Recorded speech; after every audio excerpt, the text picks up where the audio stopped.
Hélène Loquet, je suis formatrice au centre de formation Frédéric Ozanam sur Mâcon. Valérie Barraud, je suis responsable de dispositif BTS Économie sociale et familiale au centre de formation Frédéric Ozanam à Mâcon. Moi je suis Stéphanie N, je suis formatrice au centre Épide de Velay étant sur Arroux en Saône-et-Loire. Donc je m'appelle Marilyn Rochko, je suis chargée des relations entreprises à l'Épide de Velay.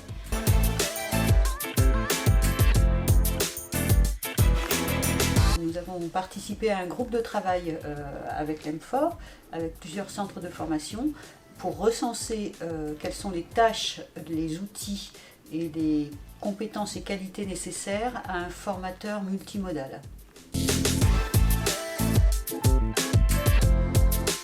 À peu près toutes. À peu près l'ensemble, j'ai envie de dire.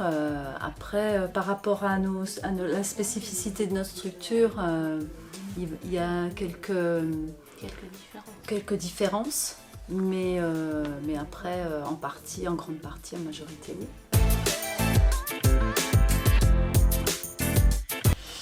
Au niveau des similitudes, c'est le côté humain, c'est-à-dire tout ce qui est écoute, adaptation au public, empathie, voilà. Après, il y a des compétences qu'on ne maîtrise pas forcément à l'heure d'aujourd'hui, qu'il faudra mettre en place, notamment par le biais de formation.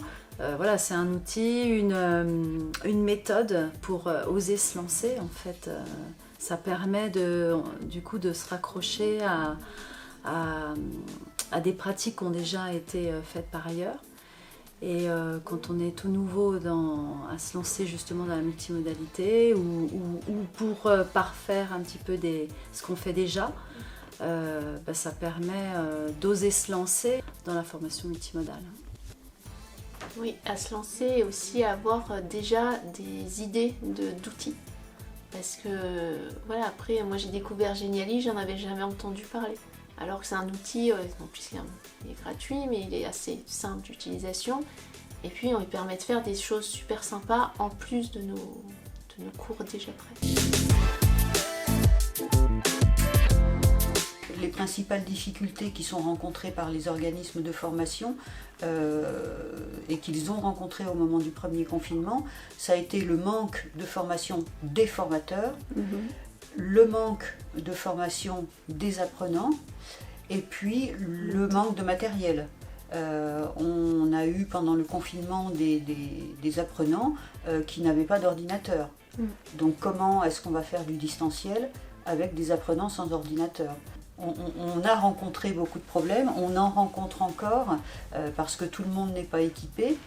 Et puis donc on a ce problème de fracture numérique, qui fait d'éloignement du numérique. On a des publics vraiment qui sont encore très éloignés du numérique.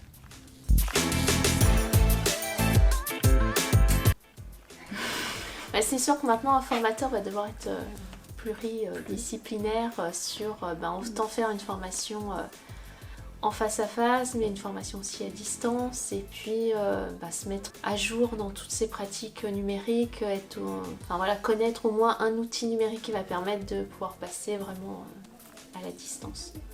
Et maîtriser la visio aussi. Écoutez, moi j'ai trouvé ces séances de travail de groupe très intéressantes par le partage des pratiques de chacun.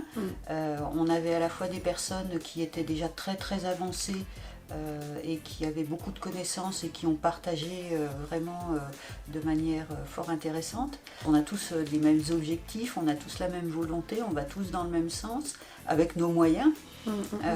Et le fait d'échanger comme ça apporte beaucoup, c'est très très très intéressant et très formateur.